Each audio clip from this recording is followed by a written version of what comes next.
Greetings, everyone. Welcome to the Artcasters. I believe this is episode 80, and Kevin couldn't be with us tonight, but I'm here with Josh Kemble.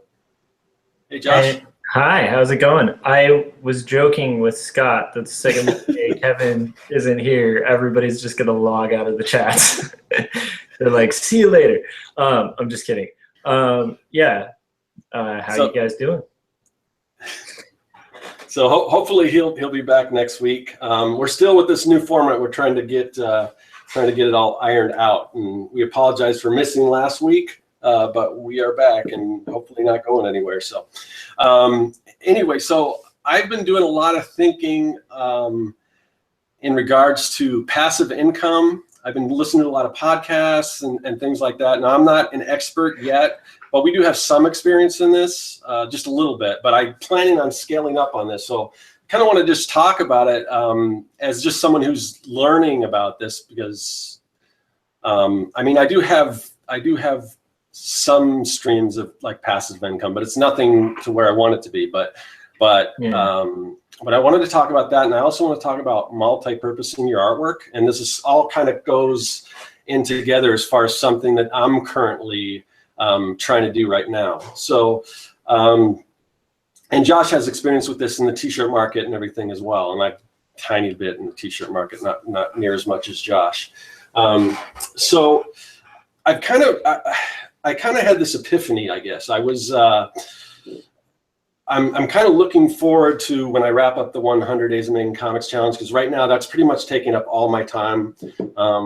As I've talked about before, I don't really have time to do the other videos and things, but once that wraps up, there's a lot of other stuff I want to do. And like I had mentioned, before I started the challenge, I wanted to get some like t-shirt designs up. We'll talk about some of the avenues you can like sell, like either t-shirts or just any kind of like digital artwork or whatever. But as far as kind of what I've been planning to do after that, as far as marketing my artwork, I've got a store up right now. I've got like tons of prints and postcards, and I got all that stuff. And it doesn't sell great, but I mean, I think eventually it will once I market it correctly. But I've kind of got the stable of stuff. So I'm always like thinking, well, what's the next print I can design, or what's the next, postcard or some kind of product like that I can design. And you spend a lot of time on them and everything, and you put them up there, and some stuff trickles in, but unless you're doing like a convention or something, it's not selling great. I mean, it's good, and I'm getting sales and things like that. But I'm thinking to myself, well, I've got all this stuff already on here. Why do I need another print? I've got a decent amount. Like I've got a decent size, I've got enough prints. I've got, I think, like 50 some odd products in my shop right now. So I start, and then I've got all this other stuff that I want to do. I mean, you guys, well, not necessarily you, but I know Jeff and Kevin were on me about getting a Patreon and everything. So I wanted to do the Patreon, and then everyone says any kind of marketing person you talk to is like, you got to get the email list going. So that's another thing I wanted to do. And all these different products, there's like, I got all these buttons and stickers and stuff that I want to do. So I started listening to these podcasts. There's one that I was listening to called Passive Income for Designers. And then there's other like Smart Passive Income, which is more general and things like that. And then I was kind of hip to this website, and I've heard of it before, and I've used it at work, but Creative Market, are you familiar with Creative Market? No. Okay, so it's basically a website where you can sell like digital products, like for instance fonts. If you design fonts, you can sell them there. If you design like even Photoshop actions or brushes or templates. So it's like a stock type site, or? Well, I don't want to say it's a stock site, because I would never like upload any of my stuff to a stock site, because for instance it's hard to make any money off it, because you get just a pittance of what they're selling it for, what people are buying it for. But with Creative Market, you can upload your own work, for sale, digital products, and you can set your own, whatever price you want to set, and you get like 70% of whatever that is. And that's kind of what I'm looking at. The other thing is like Printful for t-shirts. And that's the first thing that I'm going to roll out when we get back from when I get done with 100 Days of Making Comics, is because Printful is another one where you can kind of set up your own prices on t-shirt. And that's what, too bad Kevin's not here, because he's recently started doing that on his site. So, yeah. But anyway, now it's a little, I'm getting the impression the guy that's doing the podcast that I'm listening to, he was kind of an early adopter. So he's making like a couple $100,000, a year. But, and again, he was first to jump in this, and he's been building it since then. So it might be a little saturated, but so it might be a little bit of a risk. But what I'm thinking is, I can create a product. What if I created a product? Like right now, what I'm doing is I'm going to do these little avatars. Like you can build your own avatar, but these are going to be like, for the first one I'm going to do is like a zombies avatar pack, where you can create your own little zombies. Mm-hmm. Now I can multi-purpose this thing. If I put it on Creative Market for other people, if they want to do that, say if they're an Etsy seller, and maybe they're not the best artist, but they want to make invitations for, like, say, kids parties, because the zombies I'm doing are kind of fun, So if they want to make their own little zombie and put it on a kid's card or whatever, or invitation or whatever, so they might download my avatar pack, and it's all digital. So once it's created, it's up there, and I don't have to worry about shipping or anything like this. Yeah. But if it, the worst case scenario, if it doesn't sell, I've got all these pieces that I can use for my own use. I can create different buttons with them. I can put together packs for, like, say, my Patreon. Like, I could do, what I'm thinking now is I could do, if I run a Patreon, because everyone that's tried it and tried to do shipping, sometimes they're like, well, that's kind of, in some ways it defeats the purpose, and because shipping costs so much. But if I can create like a digital package, like every month, my Patreon supporters, what are they called? Patrons, I guess. Yeah. Patrons. They would get like a little digital pack, and it would be maybe a scaled down version of this. Or once I get enough of these other things, because I'm going to go, anyone that's like watched my videos, they know the kind of the robots, alien, zombies thing. So yeah. I'm going to do a robot pack, and then I'm going to do an alien pack. And and the idea is that you can create your own little avatar. You can combine little shapes and make your own guys or whatever. And then I might get into designing fonts, and I might start doing like comic book stuff, like stuff you could use for making comics or whatever. But I can use all this stuff to make my own stickers and market those. I can give them away as Patreon. I can give them as an incentives for people to sign up on my email list. Yeah. So that's kind of what I'm thinking right now. So that's kind of the direction that I'm heading in. So, but it kind of opened up a new world that a lot of this stuff is, I've got to change my mindset, because I used to be of the mindset that, back when I was freelance, it's like, no, you pay me and then I will do the work.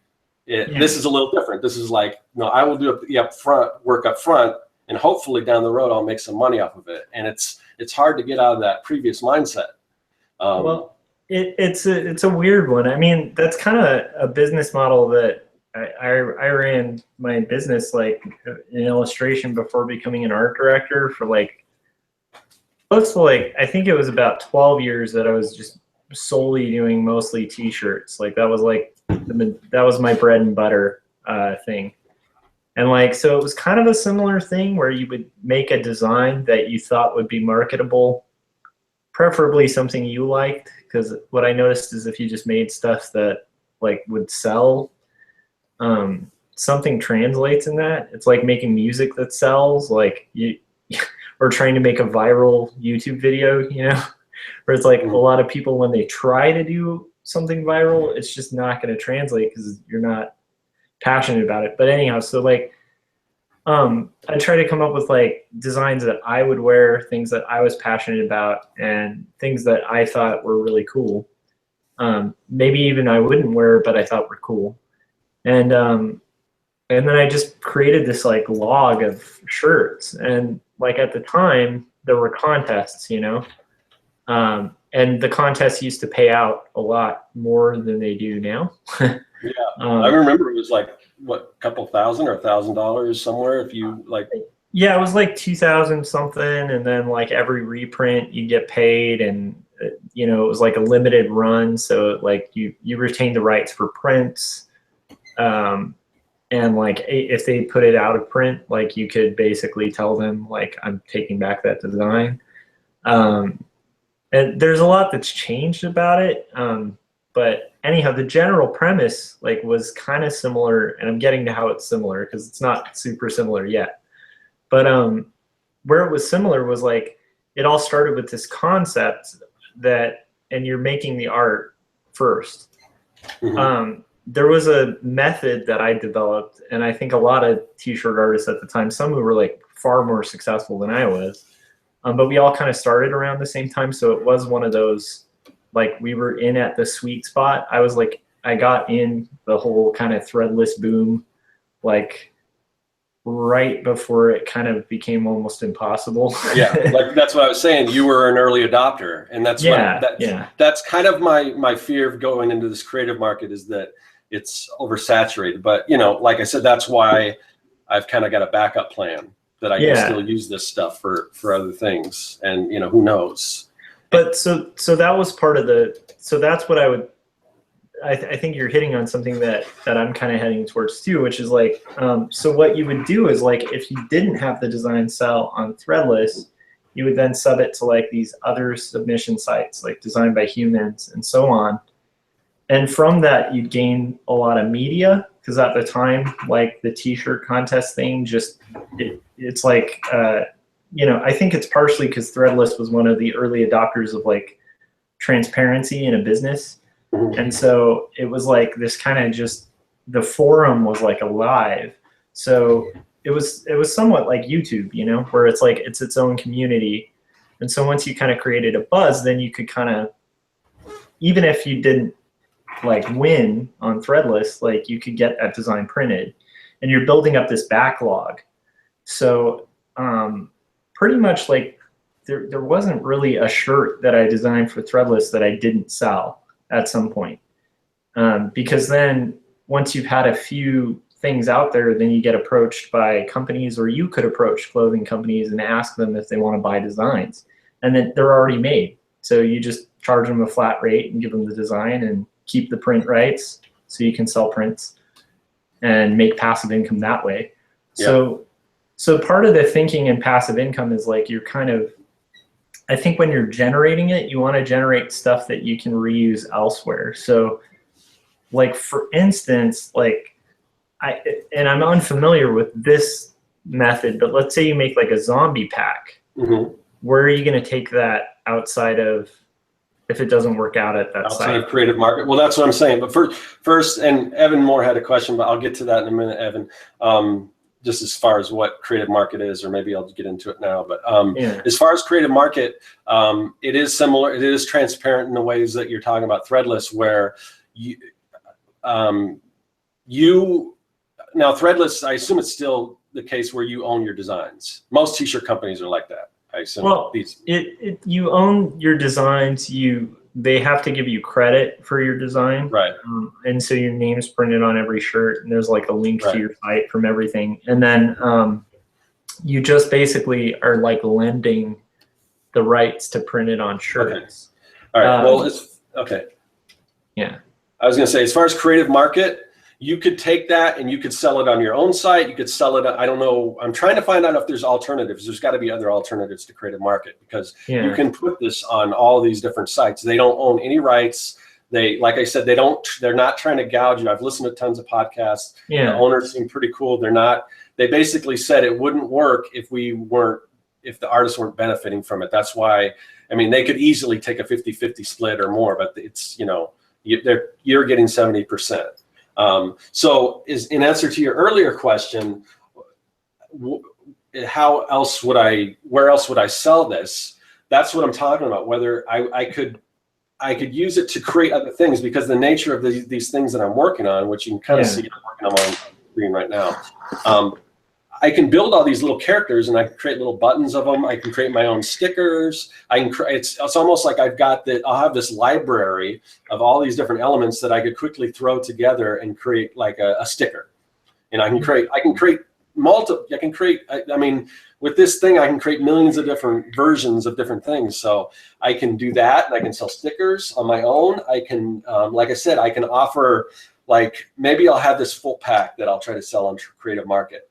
But say, for instance, if you wanted to join my mailing list, you would get like a scaled down version just for free. And I can also use that to promote this stuff. I can go to vlogs, like design vlogs, and say, I've got this new product. I'll give you one to give to whoever, all your readers, if you just provide a link and you write up a blog post about it or whatever. Yeah. So there's that. Like I said, so there's also like Patreon, like I said, because I'm trying to think, how do I get this Patreon thing? But if I build these libraries, I can literally create, up to like a year in advance, I can create 12 mini versions of this thing that I could just queue up to give to my Patreon supporters every month. Yeah. And then I don't have to worry about shipping. I don't have to worry about any of that kind of stuff. So, so that's what I'm saying, as far as I can use this tons. Now, if it becomes huge, and this is a problem, if this is a good problem to have, it becomes so big on, say, Creative Market that everyone's using it, then maybe I don't want to use these to create my own stickers, because even though I can show that I was kind of the originator and the one to create them in the first place, maybe if everyone's using them, and maybe I won't, but then I don't have to worry about it because I'm making money from Creative Market. So the way I'm setting up, hopefully it's a kind of win-win situation no matter what I do. I can see that. So that's one thing I was like instantly thinking of, was like the fact that it does sound a little bit like stock. It's not quite stock, but it sounds a bit like stock, but you're getting much bigger percentage, because with stock, they only give you like a penny per thing that sells. And so like at work we have a Shutterstock account. Yeah. And we've used Creative Market, but we've got, like, because we have tons of fonts, because it's just the nature of what we do at work. Oh, of course. But so we've paid and bought font packs and all kinds of stuff from Creative Market, but I never really knew what the site was, other than just as a consumer. But just having looked at, like, through stock websites like Shutterstock, there's just a lot of garbage. There's some decent stuff on there, but there's a lot of garbage, especially in the illustration. Now, photographs, and maybe it's just because I'm not a photographer, but I can find some nice photographs on Shutterstock. But as far as illustrations, a lot of it's really clip arty and everything. Yeah. I don't see as much of that on Creative Market, and it's just, to me, it's some of the. I mean, you can go on there and sell something for nothing. My advice, if you're going to do it, is because Creative Market, certain products they will feature, and they're less likely to feature a product that's either of poor design or is just super cheap, because you're not going to make much off of it. So I would, if you spend the time and make a decent product, don't undercut yourself and don't price it too low, because if you look on the front page, which are the best-selling products in Creative Market, they're usually a lot pricier. Now, say if you're old school typographer, you may hate Creative Market like I hate, say, Fiverr. I don't know if it's that bad. Hopefully it's not that bad, because they're used to selling font packages or single fonts for thousands of dollars. Whereas here you can go in and buy a font for $15, or you can buy a pack for $50, or whatever. And it's up to the creator to set their own price point. But based on what I see, the quality is a lot better, and it's kind of like the cream rises to the top, where so. But Evan was saying, is Creative Market like an Etsy for digital goods? I guess kind of, maybe. Yeah, kind of. I guess you can sort of kind of compare it. It's like Gumroad. Is it like Gumroad? Yeah, and Gumroad's another one I wanted to talk to. But Gumroad, you have to drive that traffic. With Creative Market, you have probably better luck as far as search. And again, I'm speculating because I'm not on it yet. You have a chance to get featured. But it could be oversaturated. So, I mean, the best time, they said the best time to plant a tree is 10 years ago. The second best time is today, so. Yeah. So if you're thinking about it, I would kind of jump on. Now, I mean, make sure you got a decent product and everything. And maybe you even have something you've already created, that is of value to somebody. And also, like Josh said, I mean, you can do what you want, but like, I'm focusing on stuff I like to do. I could find things that are like way more popular that I could try to market on there. But then again, there's probably a lot. I'd rather niche down, because not everyone's going to be interested in a zombie avatar pack. If I just wanted to make a regular human avatar pack that you can throw some beards and some hipster sunglasses on, I could, it would probably appeal to more people, but there's also other people doing that kind of stuff. So Christmas pack. I think, so it does sound really interesting. I'm curious, like the one way to find out is like, you'll have to let us know. Yeah. Or like if you guys are watching, let us know if you get to it first. I'm a bit of a skeptic. So like, I do have like a few things. Like one is what you were talking about, the fact that, you are kind of like at the point you kind of put it on the market, then when you use it yourself, it is less unique. In the sense that like if somebody likes, like let's say they go to your site and they're like, I like that, I'm going to make that product for my site with the same thing, Right. Yeah. And so like you were saying, like that only really becomes a huge liability if it becomes like super popular, And I'm not like the Lost Tide Foundry and Lavenderia or whatever, where it's like, you're always going to see that font everywhere, right. Yeah. So like, I think it's a give and take. The thing that it's interesting because there are some really weird avenues like with passive income that I'm like fascinated with, but are a little outside of my wheelhouse where you can make like real money. Yeah. Yeah. And I'm looking into other things too. Yeah. I'm skeptical too, but like I said, that's why I'm playing it safe by making this something I can use in other ways. Because I would not, just based on, because I'm skeptical, I would not make something that's the only way I could use it is to sell it on Creative Market. And I'm not going to, I'm not, as far as what I'm going to use this stuff for, I'm talking about buttons and stickers and stuff. I'm not going to make prints with this. So if I have to stop selling little buttons, what's buttons sell? They're just tiny little things. I sell them for $1 or $1.50 or something like that. So it's not, I'm not talking about using it for like major products. But mainly just something that I can give away as Patreon things or incentives to join the email list. Yeah, I'm intrigued. Like, I just like, I kind of want to know, like for one thing, can you take it down? Like once you put something up for sale, can you take it off the market? Yeah. So the guy that does the podcast that I'm listening to, his name is, I forget, it's Dustin Lee, I think.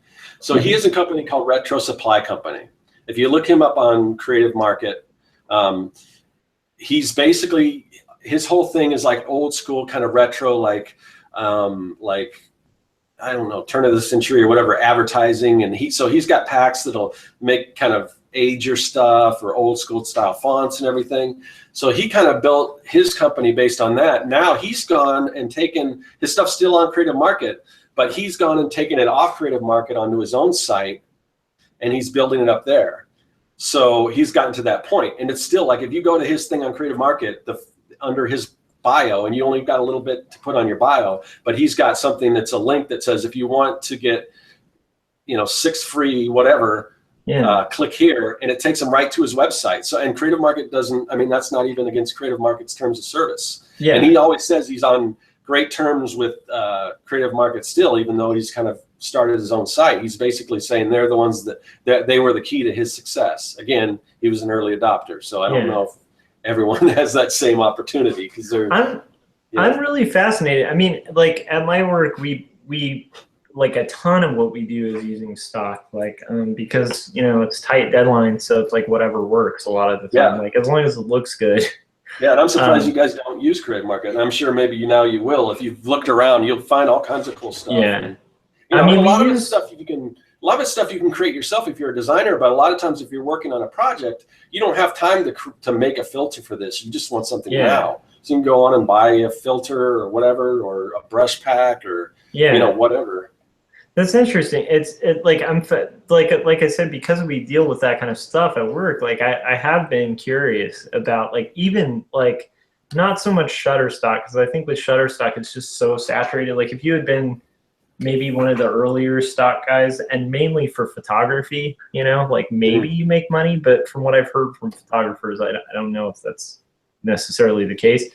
But with like vector stock and some other stock sites that are a little more specialized to like illustration type stuff, like I think you could probably make some pretty decent money because there's not a lot of good stuff.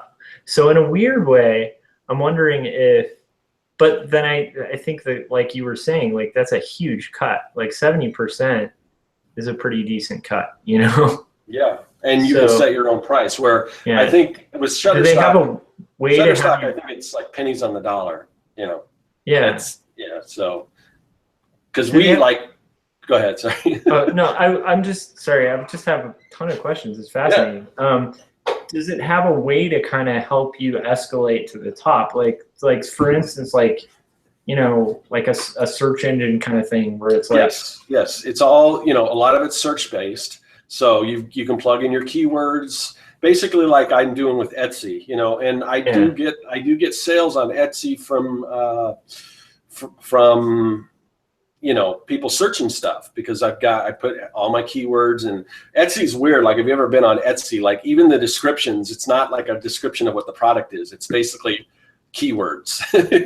You search and it'll just have keyword after keyword is like the description on an Etsy product. So, and I've kind of, I don't want to say I've mastered that, because I'm not like making crazy sales, but if you go to my Etsy shop and you look at my keywords, and if you look at my products and the way I presented them, it looks pretty good, if I do say so myself. Now, I still need to market it better and everything, and build my audience and everything before that can kind of start rolling. But the thing about Etsy, and I'm not going to stop doing this, but Etsy's not like 100% passive, because you have to ship that stuff yourself. Yeah, the fulfillment.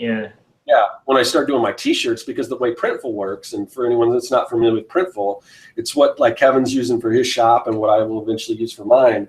But it's like a Redbubble, or it's like Society 6, or Designed by Humans, or now Threadless is doing the same thing. But it's branded under you. They will ship stuff out. They'll put your label on it. So other than where the address is coming from, no one knows the better. And you can put your own custom label on it. So you set your own price, whatever you want to charge for whatever products they have. They've got T-shirts are the main things, but they've got like leggings, and they've got pillows and coffee mugs and all that kind of stuff. And you can pick whatever products you want, and you put it on your own website. And when people purchase it, they do the fulfilling, they ship it out. Now, the good thing is, the problem with Redbubble, because I had a shirt on there that was fairly popular, and it just recently got pulled because it was that How to Kill Monsters shirt, and now they're really cracking down on it, which is weird because I don't really do fan art much, and this is more this is kind of more parody. But the thing I got dinged for was it was How to Kill Monsters, so it's got all these different monsters, and I was really careful to try to do it generically as far as what I called things like I didn't. What did I say? I'm trying to think of some of the terminologies I said, but like I never said King Kong. I would say like giant apes, how to kill giant apes, or things like that. So I was trying to not infringe on copyrights, but what got me was how to kill Godzilla, and I didn't say Godzilla either. I said kaiju, and I said ozone destroyer, which I guess I didn't realize that, but that's copyright, Toho or whatever.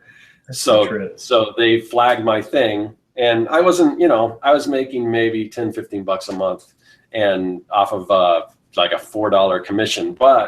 And that's not a whole lot really. But with Printful, I could sell a shirt for $25, and I could probably make about $10 a shirt as opposed to $4 a shirt. Oh, interesting. So now I don't have this. Higher... Yeah, you have to drive your own traffic. Yeah. You don't have Redbubble behind it, but I've had those shirts on a number of different things, and even like Store Envy. I get more sales off of my Etsy than Store Envy because Etsy has all this and Store Envy does too, but somehow I haven't really concentrated too much on the marketplace on Store Envy, but the only sales I get from Store Envy are sales that I drive. So, Yeah. I mean, like, so like, for instance, like early adopters kind of thing, like Society 6, when they were starting off, like they were literally like a startup. And they approached like a bunch of people who had been printed by Threadless, and that's how they started. So they were actually partnered with Threadless originally, and so they like just sent us emails like, "Hey, can we sell prints? Like, you keep all the rights." Like, it was kind of a weird thing, but the weird thing about it was at the time there weren't a lot of print on demand that had decent quality. Like even Redbubble, they kind of upped their game later on, but initially like they were printing on really cheap paper, and so these were like archival quality prints. And so like I jumped on just as an experiment, kind of like what you're talking about, and I still get passive income, and I don't even promote it. Like so my Society 6 page, like on a bad month is like like $40.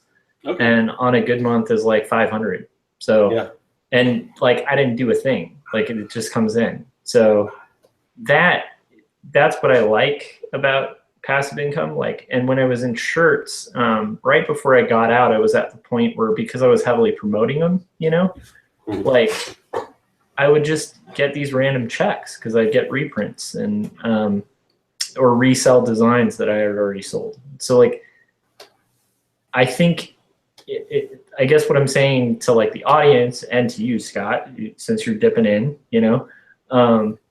like there's no harm in trying it, especially if you can pull from it. Like if they let you pull it down, give it a shot with one. Don't go like, I wouldn't go, this is mainly to the audience because Scott, it sounds like you already have it worked out, Yeah.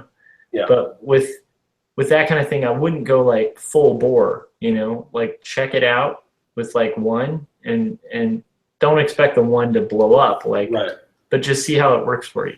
Yeah. And the only thing I would say about that is this is something that, it's kind of like a YouTube thing where if you just put up a handful of videos, you're not going to go anywhere on YouTube. Yeah. It's almost like you have to kind of build a brand and build a store. But if you try to do a smart, like I'm trying to do, where if it doesn't sell, you still have this artwork that you can do something with. Yeah. Then I'm willing to take that risk. Now I guess I'm concerned. I don't really understand your reasoning behind it wanting to pull it off, because even if it's if it's a junk site, what's that? If it's a junk site, like I mean, like you know what I mean. Like there are sites out there that have a lot of hype, and there's a lot of people saying they made a lot of money on it, and they rip off artists and. Maybe as far as I can tell, that's not the case. And like I said, I've used them as a consumer too. So I mean, and they have good products. So I mean, I can speak to that from a consumer standpoint. So that's cool. Like that's so like to me, it sounds like really a win-win where you can just try it and see. Yeah. The only thing, like the one thing that was an advantage to me, and I always recommend this just in general in art, but I think especially when you dip into passive income, there's so many avenues. Like you were saying, there's Etsy, which isn't totally passive income, but it's but you can, Josh, you can, and this is and I'm learning this stuff too, but there's a lot of people on Etsy that sell like digital files because Etsy's mostly a craft market. Everyone knows that. So they sell digital either logos or like fancy type or whatever, or little illustrations and basically it's the digital files are people use them for like the Cricut machines or the Silhouette machines to make their little cuts and stuff. So people download those, and they're you can download those for $3 or something for a design. I've seen cool like paper craft stuff on Etsy too. So some really amazing stuff. You can sell digital products, but what I found out is that they can't be like this thing I'm working on. It'll be too big to sell on Etsy because there's a file size limit on Etsy for digital products. So something like this, I'll have to, if I sell somewhere else, it would have to be either in Creative Market or Gumroad or someplace like that. If it's a larger file, but there's a whole market And again, that's a saturated market on Etsy for like digital. Yeah. I forgot what the file extension. There's a certain, it's like SVG or something like. There's a certain file extension that's for those like those cutting machines and things like that. Yeah. So where I was heading though with this was like you have so many avenues though. Like you said, Etsy has digital stuff. Vector Stock has stock digital stuff. There's a million options when it comes to just the avenues for making passive income, and most of them require like a really committed target to hit and break through. So like you were saying, like consistency. So like even with Threadless, it's like, you really had to like work it, like get to know the community, really hustle votes and just try to get that thing going. And then once you kind of had the momentum, then you started making pretty decent money, Yeah. But it takes a while to build that momentum. And the one thing I would say is like, if you do rough shot, I sincerely don't think a lot of momentum is going to happen. So it does help to like target, like, oh yeah. For instance, if you're doing this pack, try a couple packs, like in the same thing. So you get kind of a feel going rather than just like, well, here's this wacky thing and this wacky, and similarly, like I would really like, if you're going to hit it, like just freaking nail it, like, yeah. If you really want to commit to it, Yeah, and it also comes down to marketing because, like I said, if you get lucky and if your product gets featured, because they send out, Creative Market will send out a newsletter every week and they'll feature certain products. Now, according to what their CEO said, who was recently on this podcast, he said basically, and it used to be him, but now it's other people, but they basically look over every new product. So at least, according to that, you have a chance if your product looks good. And if, like I said, it's probably advantageous to have it at a decent price point so they can make money off of it. You have a chance that they may feature it. I don't know how hard that is. It's like, that's not anything I'm counting on. But again, like I said, you can promote it yourself. Like I said, if I go to blogs and I say, look, I've got this new product, if you want to do a blog about it, because blogs are always looking for things to offer their readers or just new content to write about. So if you say, I'm giving you this scaled down version of this pack to give away for free or whatever. So there's that. There's all kinds of different ways you can market that. And that's the hard part because, like I said, I don't make much sales on on Store Envy that's just that I'm not driving myself. But possible. And if I really focused on that, I could probably do that. I could probably, if I really spent all my time, but there's just so many things right now. Like, what do you focus on? Because for a while I was focusing on Etsy, and I'll get back to that. Right now, it just, like I said, the 100 days is taking up all my time. But that is touching on something I was just saying, which is like that would be my one thing is like with anything like that, it takes targeted focus. I think I strongly believe in that. Like, and I think you're going to have some people who are luck of the draw, and I think they're almost as common as like a lottery winner. So a lot of and time, like I just talked about this on my last blog, but which was a corny thing to say, but I'm kind of digging it lately. But I'm starting to try to view time as like pulling from like a time bank. Does that sound weird?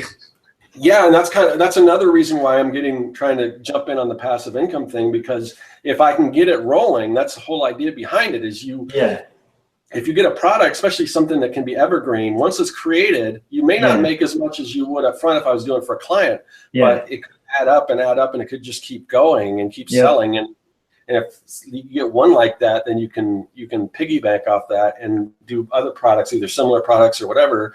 And who knows, No, I think that's actually like that's very good thinking about it, But that's fascinating. Like I really want to I think for one thing, I think just being somebody who works in a creative department, it's like we use packs of art all the time, like vector, like all sorts of stock.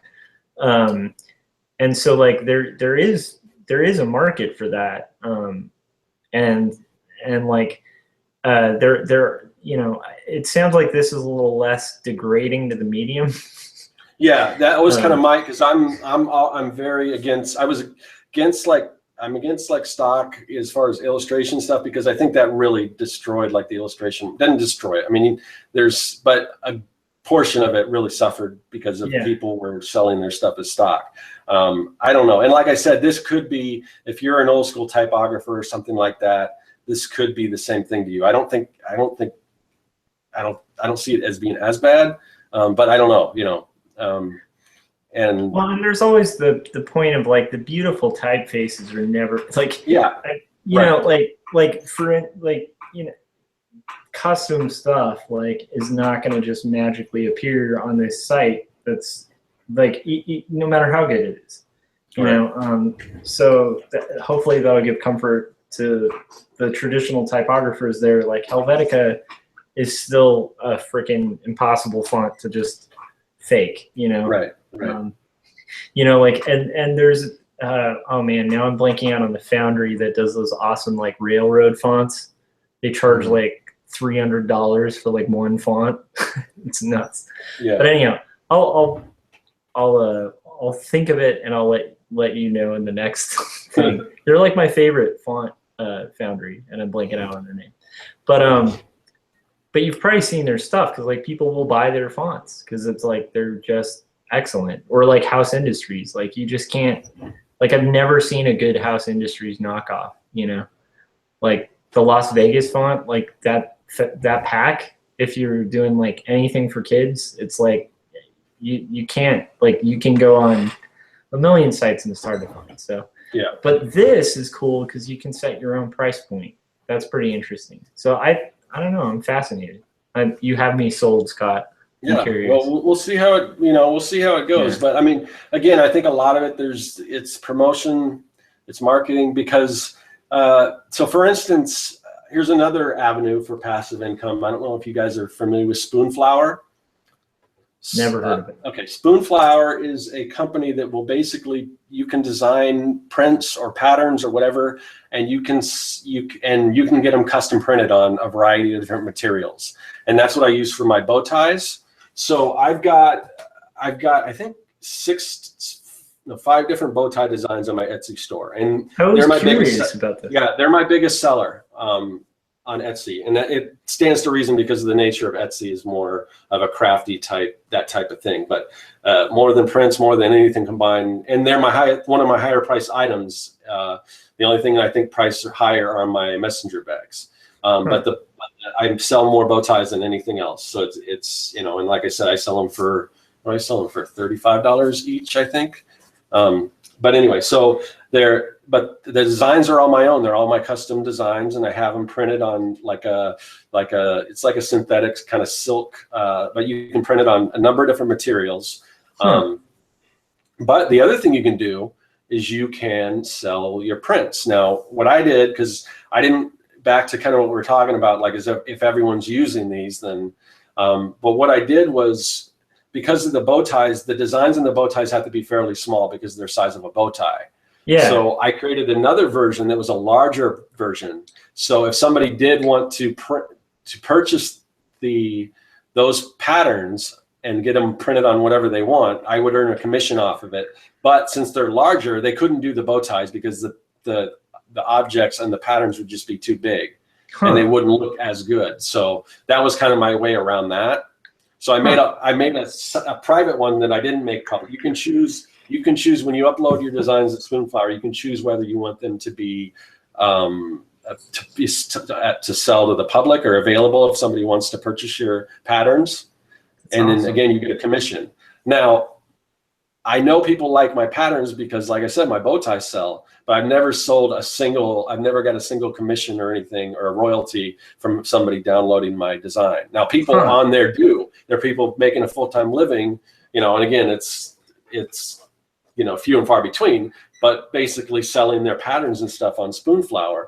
I've never sold one, and it's not because the designs aren't good because I'm selling them on the bow ties. But I think again, it's like I haven't really focused on that. They're just up there, and if somebody finds them, and maybe someday I'll make a sale off of it. But if I really wanted to, concentrate on that, then I could promote that. So that's the hardest part, because very rarely is your stuff, unless somehow it goes viral or somebody discovers it or whatever, is it just going to sell on its own. You got to kind of market this stuff yourself, and you can do a little bit with keywords and stuff like that, but yeah, you gotta let people know this stuff's out here. And I think that's my whole problem with everything that I sell, is that I think, in my opinion, without bragging too much, I think I've got some really nice products that a lot of people like. Especially your prints are like awesome. You guys should check them out. They're very awesome. Yeah, if you haven't, I'm sure most people in the chats have checked them out. But what I'm saying is I just have to let the right people know about them. It's more of a fact of I'm trying to think of a good analogy, but it's like if a tree falls in the forest. I don't know if that's exactly the same thing, but if people don't know about it, then it doesn't matter how good it is. And that's what I got to concentrate on, is letting people know about it and do more marketing. So, a lot of it comes down to marketing. It's fascinating, because I was like literally just thinking about that, because like I've done this stupid thing and started a band, and like I don't know if you saw my last vlog, but we like got a drummer, so we're like an official band. It's weird, and like we're writing some really good stuff, and it's weirding me out, because I'm like there's this kind of point where I'm like, and this is the time bank thing that I'm talking about. I'm sure you're struggling, and I think we all do as creatives, right? Because once you open that door, it's like there's endless possibilities of where you can go, and it's hard to pick. So for me, it's like opening that door now. I'm like, okay, now I know we're writing good music. So, and the tree falls in the forest thing. So I'm like, do I want to market it? Like, I'm not quite at the age to be like marketing a band, So like, it's this fascinating debate that I literally like went through yesterday, because it's like the second time we played with this guy, and I'm like, we're writing good music, and it's weird, and I was like thinking exactly about that, the tree falls in the forest thing, where it was just like, well, so do I want to be marketing like two of the most impossible to market things, like just going to do marketing, cartooning, and music, like, so I've still decided, like, at least so far, that to me, like, the comic, because I do so much marketing and crap at my job, where I'm just like, I don't want, like, it's a little different, because I think that, like, in the case of you and Kevin, you guys, like, have, like, kind of a mega business plan almost, in a weird way. It's like, it's badass. I mean, it's awesome. It's like, you want to, like, I think it would be cool if Circworks could be like your full-time job. I think that would be awesome, Yeah, me too. And I think that's the goal. But like, for me, it's like, unless I can make quarterly stories my full-time job, just that comic, I don't know if I want, like, I don't know if I want to dip into it, because I've kind of been there, and I don't mean that in a negative way. I just like, and I don't mean I've been there like super successfully. It's just like I've seen the dark side, and to some people it's like freedom and beauty, and I have a lot of friends who still do it. Like some of them will come in, work in-house for me for a month, and they don't want in-house work. They like the free range, like just do it, kind of thing. And if it's your own stuff, that is cool. But it's fascinating, because it's like, for me, I don't know if I want to spend my time bank like promoting joshuakemble.com. Like, I barely even mention my own website now. Like, I only mention quarterly stories, because I'm like, that's what I want to target my market on, that time bank stuff. Yeah. Which, does that make any sense? Does this? Yeah, nuts? But I think, and I don't think that your business, I don't think your comic is all that different in that sense from Kevin's, because Kevin is kind of, he's got the Monkey Mod pins. Oh yeah, that he's pre-ordered, so you guys order those so he can, because I want to get mine soon. So Which you guys should all order. Those are awesome pins. Yeah. Like I work for a company that makes a lot of pins, and those are really good pins. So check it out. They're awesome. They're badass. But yeah, like no, it's not much different than Kevin's. Like Kevin does have that kind of goal. So it's like I guess we're kind of all we're all on a different wing. Granted, he's got a character, whereas yours is why am I blanking on the terminology? The kind of stories. Sobby, sobby and sad. No. I was just kidding. I can't believe it's not coming to me. The genre, autobio, yeah. Autobio, yes. Yeah. Sorry, it's okay. So, but then again, you have your little fill-in things with your little characters. I could see something like that being a print, or just something in that style, or your style in general. That kind of that font, that the typography you use and stuff like that. I could see you doing something with that. Maybe I could see how you could make a few products that tie into quarterly stories. Yeah, and I mean, I'll make what I can, with what I got. I mean, it's definitely not as marketable as Monkey Mod. Like Monkey Mod is just marketable. Like that's like gold. But it is like, it's gonna have like a slight market to it, but I don't know if it's like a competitive market to what I'm already doing. Yeah.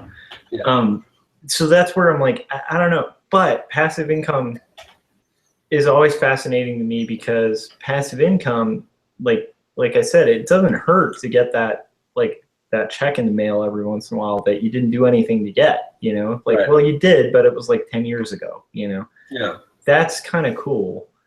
To keep that kind of snowballing is tempting. So I guess I'm just saying, like, it's hard to figure what you want to spend your time bank on. Like, for instance, with you, Scott, and this is a super weird question, but if you took like the time you're going to market this and put it into your own products on your own site marketing, would the results be equal?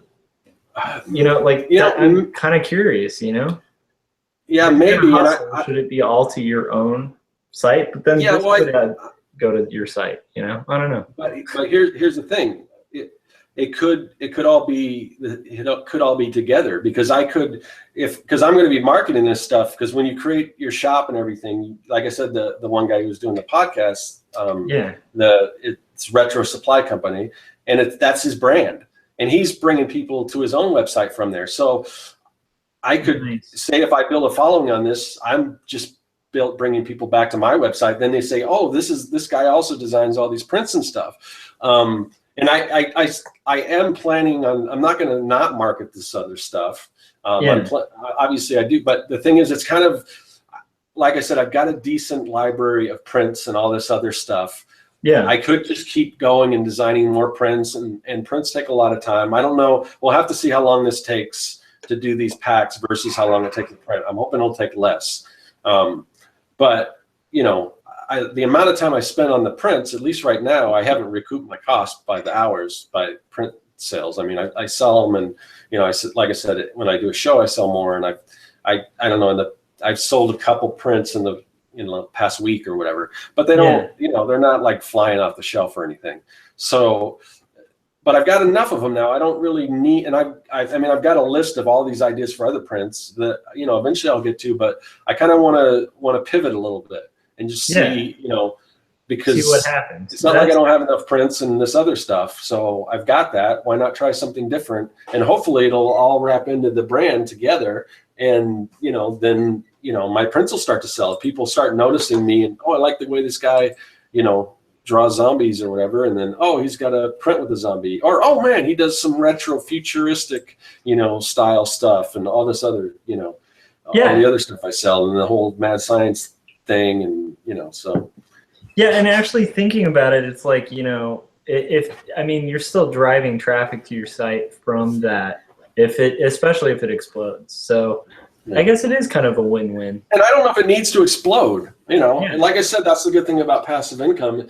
Once you've done it, say if I make, I'm making $10 there, that's fine. Plus maybe from what I have on these other t-shirt sites, I'm making $10 plus another one, and that's or maybe I make $15 a month off of Google AdSense or whatever. Maybe maybe I put affiliate links on my website and I'm making money like $10 a month and that stuff. If you have all these little streams, they could add up to something. If I run a Patreon, which this will factor into my Patreon. So maybe somebody doesn't want to download a pack, but if they sign up for my Patreon, which doesn't exist yet, so don't get too excited, everyone. But they could get one of these things every month as part of being a part of my Patreon. I like that idea, and that's actually that's good because it fulfills multiple things. Yeah, it's like it ticks off, like not ticks off like angers, but checks off. Yeah, it ticks off people. No, it just makes people mad, Scott. No, but it checks off like your Patreon thing. And then it also gives value to the Patreon subscribers, right? Because you can make cool like designs and greeting cards and, like go wild with these things and like even pull them apart and see how they're made and stuff, if you want to like learn a little bit, because you're like super good with like inking. So, people will learn a lot just looking at it, and how the files are. Oh, yeah. A lot of people make decent money by just sharing their layered Photoshop files. Yeah, so learn from that. So so you're functioning with that purpose. You're making art that you can use on your own, and then you're also putting it in the passive stream. So I'm all for that, because like that's what I was gonna. Because you were asking about my experience with it at the top of this, and it's like that was my experience with like Threadless. Was like I would make stuff that I knew I could sell somewhere. Yeah, I never had the goal of Threadless. I mean, that was kind of like, that was a high goal because at the time, like, I think I've gotten into this, but at the time, if you had a print on Threadless, you'd have like, within a day, you'd have like 600,000, like if you Googled your own name, it'd be like 600,000 results just for that, I mean, they had that kind of impact on the internet, which is weird because they don't, at least as far as I'm aware, anymore. But like, so like that was the kind of, it was almost the motivator to make the creative stuff. And I think for creatives, that's always good. It's like, you have to have that, like, I don't know. I think a lot of us are wired where it's like, you almost have to have a project to learn how to use a screwdriver, Right. Like, and you're not like, I don't think we're the types of people who are just going to like learn how to use a screwdriver and then go, oh, okay, I guess I'll use it now. It's more of like, how do I do this? Yeah. That's another avenue for passive income is like there's sites, like what's the I can't remember the name of that site either. Skillshare, or I think Udemy is another one where you can create courses or whatever, and that's another way you can do passive income. Yeah, I got approached by Skillshare, and like and I don't know how often this is. I have a suspicion it was like a bulk mailer thing or something. I don't know, but I got approached by them about a class, and I didn't take it on because and I'm going to be just blunt about it because like I don't know, maybe they pay people differently, but they were offering like the amount of time you'd invest. They were offering less than an adjunct college instructor would get paid, which is like bad. Like, just to be clear, like the audience here, like adjunct, like if you have part-time professors at college, like they are not making money. They're not making their sole income being part-time professors because it's just not a lot. Do you get, correct me if I'm wrong, and I don't know, but don't you get a percentage of anytime somebody buys your course? I don't know. Like, so do they resell? That's what I didn't understand because they paid. I think there's. I don't know. I don't know for if the time. In the chat. Holly was in the chat earlier. I know. Skillshare approached her, but I don't know if it was to create a class or it was just to do a promotion. But I'm fascinated by it. There was a guy, Eric Fares, who had done some Skillshare stuff, and I think he was sort of an early adopter to that too. He was the first person, I think, with a comic book course, and I think he made some decent money on that. I don't know, but I don't know. I think there's two. I'm just kind of speaking off the top of my head because I don't know, But is it a I passive think thing? I think it is. I think some courses are free and some are paid, but I don't know what's the difference. But I think the ones that people pay, I think you get a portion of that. But I think the other one's called Udemy. I'm not exactly sure how that's spelled. I've just heard somebody mention it, but I think that's one where you just upload a tutorial or a course or something. You can look into that. I don't know. I don't know if it's like education Udemy. I'm not sure. That's one I'll have to look into. But right now, I'm not thinking about doing courses. But I just want to throw out the different like types of things you can do. I mean, like I said, as far as artwork, like digital, if you want, you can create your own brushes, and I know a lot of people do that. There's like the Frennon brushes and stuff like that, and there's people making money off selling Photoshop brushes. Textures, again, fonts, Photoshop actions, stock photos. There's, templates for, there's that print seems really saturated because there's so many of those out there. And a lot of them are included when you join whatever hosting service. But it doesn't have to be, just web templates. Like one of the big products right now that's selling on Creative Market is just a massive pack of things you can use to create infographics. Because that's a big thing. Infographics are like a huge thing, and if you had this library of things you can build your own infographics, that's why that's one of the better sellers. So, and sometimes you got to kind of try to come up with a different end consumer than, because when I'm thinking for this, if somebody wants to build an avatar, but then I started to think, well, how many people are actually going to do that, especially a zombie? Because it's not going to look like you, But you could do different things with it. And like I said, that's when I started thinking of like Etsy sellers, because there's a lot of people on there that sell things that Etsy sell, like especially like all the handwritten fonts. You see that all over Etsy. Those are big sellers on Creative Market. But like if somebody wants to do kids invitations, like I said, there's a lot of people selling invitations. This is something that they could do some fun kid illustrations. I would assume kids, my kids are older, so zombies weren't as big as when my kids were younger, but I'm sure a lot of kids are into zombies, and maybe parents don't want like real super gross zombies, maybe something fun that they could put together and, make invitations or whatever, or when I get around to doing the robots and aliens and all that kind of stuff. So, so I don't know. I think you're on it. I think you're actually onto something. I'm kind of like, I think I want to hear your experience with it. Like with passive income, there's all sorts of avenues too. There's like the traditional avenue as well. So, like the traditional passive income was like, you just basically, there's rep agencies that deal with like royalties. And usually they're listed in the not pricing and ethical guidelines, the Artist market.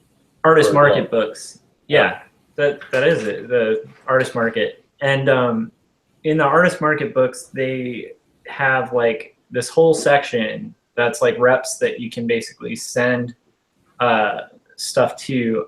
I'm so sorry, HC Brown. So she's sponsoring it. I hope I didn't add something you're sponsoring.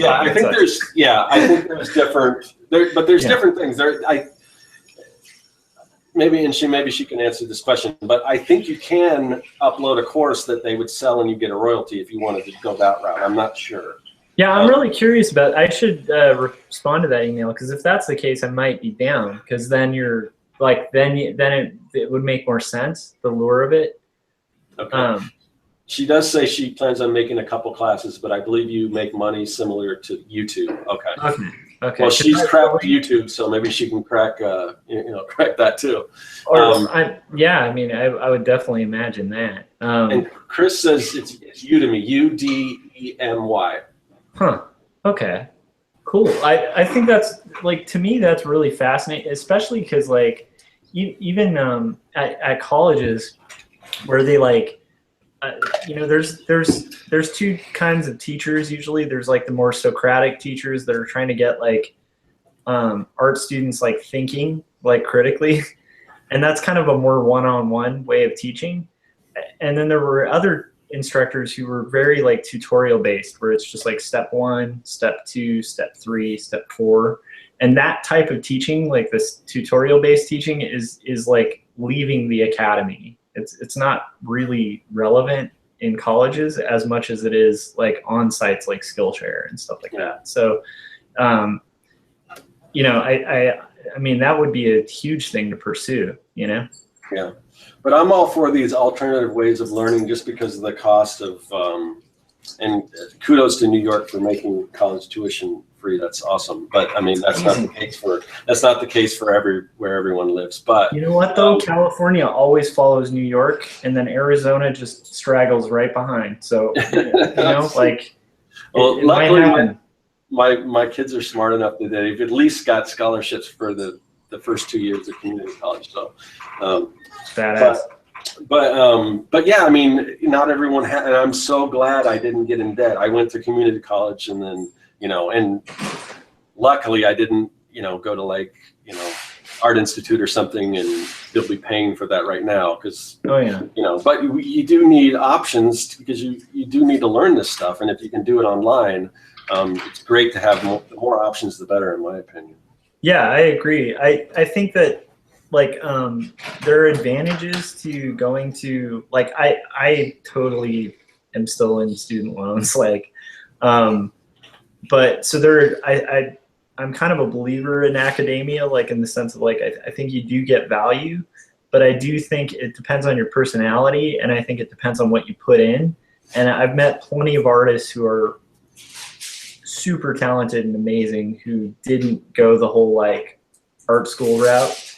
And I like, honestly, I think it's just kind of a mixed thing, but I do think like that, like I said, the critical thinking, the one-on-one, I do think you can get an advantage from that. Although personally, just being somebody who went to a Cal State, like, I don't know if you have to go to like an art school.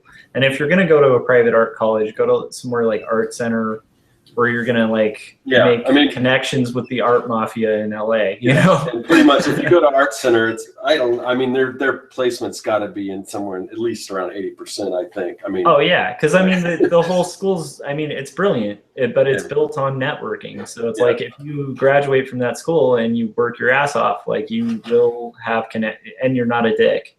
Yeah. you will have, you know, like a lot of connections and stuff from it. Yeah. So, yeah, I mean, but we're getting off on schools. But I wanted to go back. There's passive teaching is interesting. In the chat, Comments Legend says, Aaron Rutten has some helpful videos about passive income. Also a video comparing Gumroad to Udemy.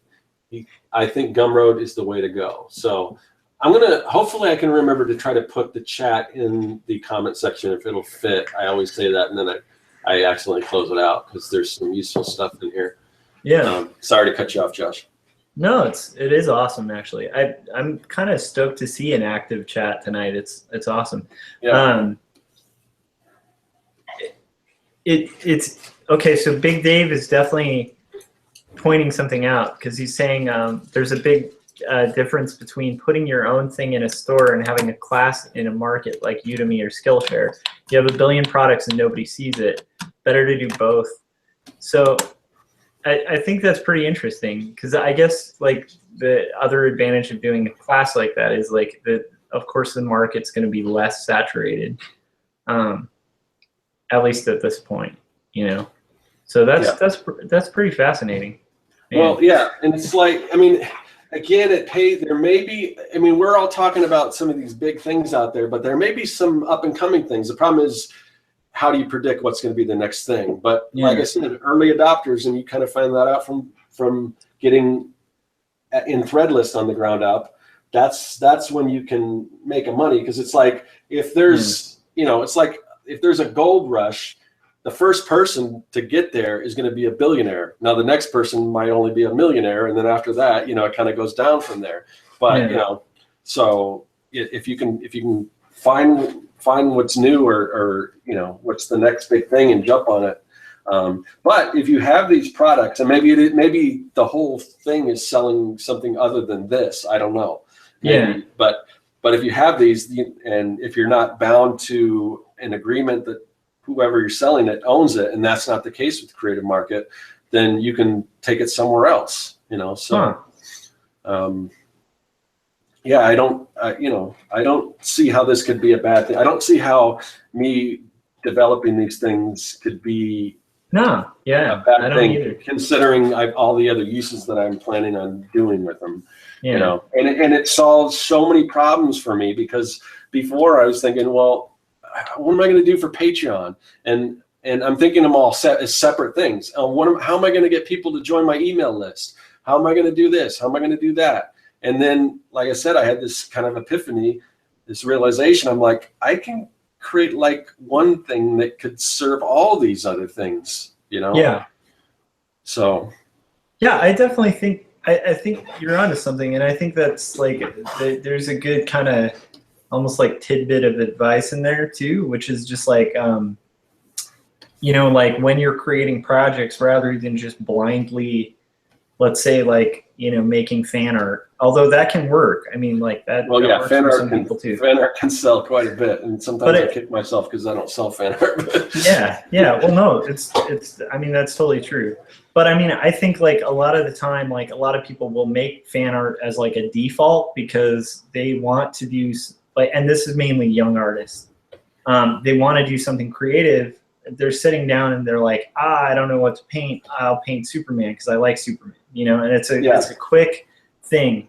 So I think it's so easy because like you know, and I do, you know, I struggle sometimes. Well, what am I going to draw today? But like when I was doing Fan Art Friday, it was like a no-brainer. Oh, it's like I didn't even have to think about it. I just I'm drawing this. Okay, I'll draw that. It's like so it's easy. Yeah. So this is another avenue that you can take that could lead to other things too, where it's like, you know, like for instance, like like when I did Threadless, it was literally because I was working in-house at an education firm, or not firm, company, and I just was bored with like drawing like happy kids all day, and I just wanted to like draw some stuff that was like, you know, hand inked, because I was sick of working on an Illustrator. And so I just used that as like a capstone to kind of build my portfolio from. And that was like pretty young. Like it was when I was like pretty much fresh out of, actually it was while I was kind of still in college.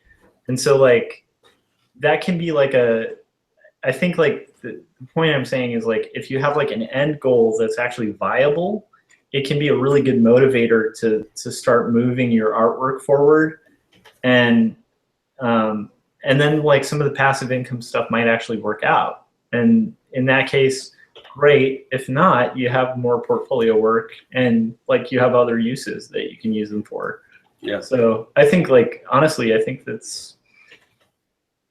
I'm sold on it. That sounds like a cool idea, Scott. Sorry for playing devil's advocate this whole time. No, that's good, because the good thing is, because anytime I think you brought up something, I think I had a counter to it, which is good, which means that I'm not going into this, you know, foolishly or blindly. I've got a plan, you know. Yeah. So. Yeah.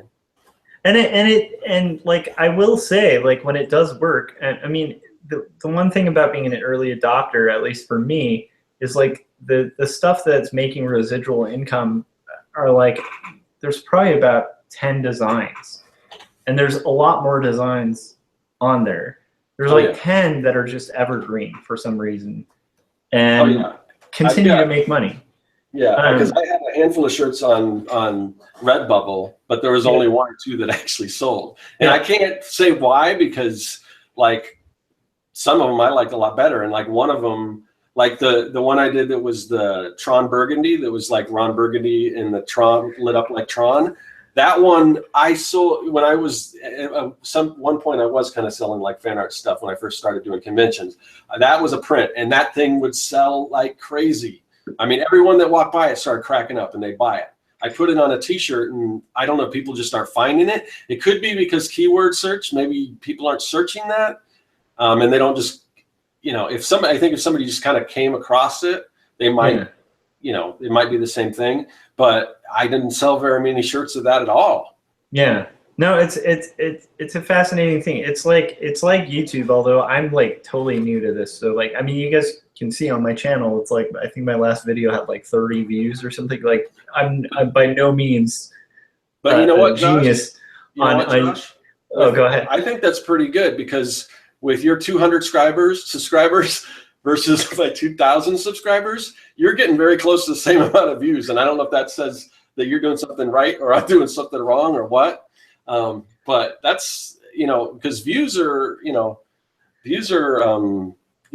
more important, I think, than subscribers in a lot of ways. But everyone places more importance on the subscribers, even though I think the views, that's how you get paid, is views, not by how many subscribers you have. Yeah. So what's weird is like, even this early on, like I've noticed there's like 2 or 3 videos that have kind of hit with people, and they have a much broader amount of views. And like one of them was just me rambling about, which is mostly what I do on my channel, but it was about I think I was just really mad about people not being kind of like treating their art as a business or something. And there's just a couple that like I see a little momentum with, and I'm sure like at your subscription count, like there's probably like a couple that just have like kind of started getting legs, and you're like, what is it? Because there's ones I'm really into that like get no legs at all. Oh yeah. So I think that's the nature of like delving into this kind of thing too, is just like you gotta just kind of keep at it, and we'll see. For me, like the other thing that works for me with YouTube is like I'm kind of addicted to it. It's kind of fun. Yeah, well, that's the reason. I think that's the reason for doing it YouTube. Anytime when there's something like, what kind of videos can I make that'll make money, that'll make me a YouTube star, or YouTube famous or whatever. And I think that's the wrong way to go into it. Like, I'm doing this stuff because I like it. I've been to the point right now where it's a little overwhelming, but once I wrap up these 100 days and I get back to just my regular content and stuff, I'll be able to do some other cool stuff. But I'm doing it. I am doing it because I like it. I think that's the main thing. Yeah. And I think that's like, so that's the other trick with this kind of thing. Like, like for instance, if you're going to spend time investing in trying this thing out, it's cool to draw something you're going to enjoy drawing, like zombies, so my recommendation for anybody who's watching is like, if you're going to dip into that kind of thing and you're going to end up drawing like Santa Claus packs, and maybe you want to draw Santa Claus, and in that case, draw Santa Claus packs. But I draw enough Santa Claus at work, so no. But yeah. That's where I'm getting. It's like, if you're okay with drawing Santa Claus packs because it's drawing and it'll sell and it'll make you money, you're probably going to be better off like finding an in-house gig, drawing Santa Claus for far better pay. If not, then draw cool stuff that you can't draw in-house for far better pay. And then maybe, just maybe, the hope is that like at some point that might actually make more than the Santa Claus stuff you don't want to draw. Like if you're trying to make passive income doing stuff you don't want to do, then just get a job doing stuff you don't want to do. Yeah. There are people that's my point. Yeah, there are people out there that are just looking for, like, I remember having, knowing people that were like, making money, or friends of families or whatever that were like franchise owners of like fast food places or whatever. And I don't think these people would even eat at the fast food restaurants that they have franchises for. It's like, what can make me money? And if you're wired like that, that's fine. I'm not wired like that at all. Yeah. I've got to enjoy what I'm doing. Yeah, I don't think any of the viewers, because I think most of the viewers are creatives. I don't think any of us are wired for that. So, but I do think there's a temptation with that kind of thing to be like, oh, I'm going to make what sells on this site. And I'm telling you, just from somebody who, I learned pretty early on, but it did take me a few years, like my first few years of freelancing, of just taking whatever. If there's stuff that you would enjoy drawing as much as you'd enjoy flipping a burger, just flip a burger, And like, if it's stuff, that's a little beyond that, then great. But if it's not, like, you know, like the financial incentive has to be enough to make you draw stuff you wouldn't want to draw.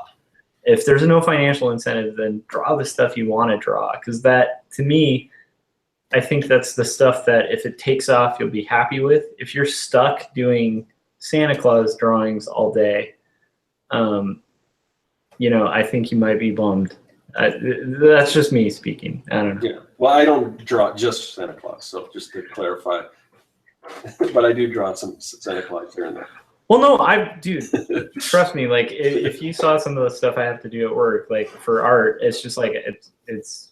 Trust me, I've done Santas and all sorts of boring stuff.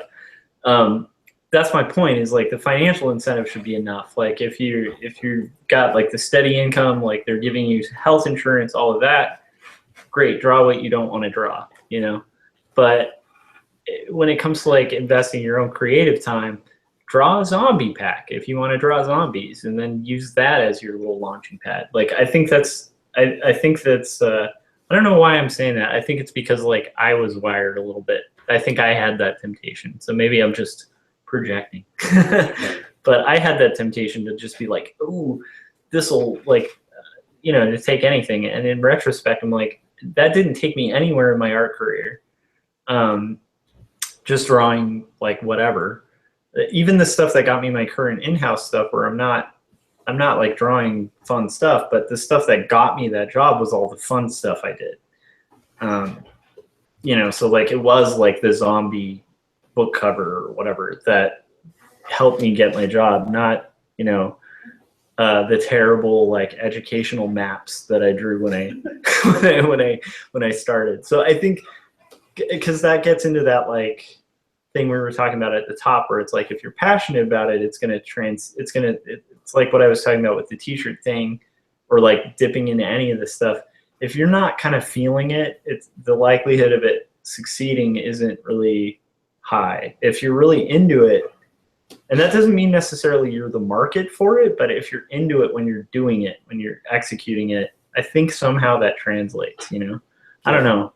But then again, I also like sometimes see artists that have blown up and their art looks like they were completely bored when they were making it. So I don't know. I mean, what do I know? Yeah, well, I mean, I think we probably ran this one into the ground. Well, actually, we could probably keep talking about it, but we wouldn't want to go on forever. Yeah, I think it's a good time. Yeah. So, yeah, thanks to everyone in the chat. The chat was going pretty good tonight, and I will try to post that into the comment sections. So if anyone wants to go back and look at all that stuff, and man, you know, I wish I had somebody that would kind of write this stuff down so we can plug in all these links to these other things. But you know, that's what Google's for too. So just use your resources if any of the stuff you want to know about, or you know, or email me or Josh, or probably depending on what it is, because some of the stuff is new to Josh, it sounds like. But just let us know. We can kind of point you in the right direction. But yeah, that's something to think about. I mean, it's definitely opened my eyes. So we'll see, you know, down the road how this is gonna, you know, I think tomorrow on my 100 days, I'll talk a little more about it. But yeah, so hopefully this is the start of something. And no matter where it goes, I mean, I think I've got a plan to where I can make this work for a couple different things. So hopefully when this gets rolling, then the Patreon's around the corner and the mailing list, and I'll be able to provide some cool stuff, and you'll be able to get some of this stuff for free if you like join the mailing list when that's kind of available, or if you join Patreon, you'll be able to get some of this stuff. So anyway, that's kind of the plan. So I don't know, where can everyone find you online, Josh? All right, my YouTube username is apparently Pollynothing, which was my old handle when I used to design shirts. But you can just look for Josh Kemble or Joshua Kemble on YouTube, and my channel will show up. Please check out my last video. I posted a little clip of like my band doing our thing. So if you like music, check it out. It's a change of pace. I'm kind of excited about it. And then that's pretty much it. What about you, Scott? Well, where are people going to find your YouTube? Yeah. So you're on my YouTube channel. If you want to see some of the prints and all the other products I have, you can go to circworks.com, or if you just go to Mad Scientist, Mad Science Supply Company, that'll take you directly to the shop. So yeah, now we also have we do have a mailing list for the Artcasters. I'm still, hopefully their emails are coming through okay. I'm trying to figure the whole MailChimp thing out. But there is a link in the, I think it's in the description of where you can go to join that. And we don't spam you or anything like that. We just send out, hopefully, like, half hour before we're about to go live, we'll send you a little reminder. And then we'll also try to post that stuff on social media. So join the mailing list so you don't miss a show. And then hopefully, and Kevin, if Kevin's not here tonight, but definitely go. He's got some cool stuff on his new shop, which is, I hope he's fixed that link so you can go to his website and just click to the store from there. Because before it was, hold on a second, I had it up here in a minute. I'm sure if I just start typing Kevin, it will pop up. Yeah, okay. It's kevincross.storeenvy.com. So go there, he's got a pre-order right now for his Monkey Mod pins, which are awesome. And he's got some cool t-shirts. I think I'm pretty sure I have at least half of the stuff that's on his shop right now, and I'm very happy with it all. So, so go to Kevin's shop and pick yourself up something nice. We will see everyone next week. Hopefully, all three of us will be available, and I guess we'll see you then. Later. I was waiting for you to kind of. Bye. That was awkward.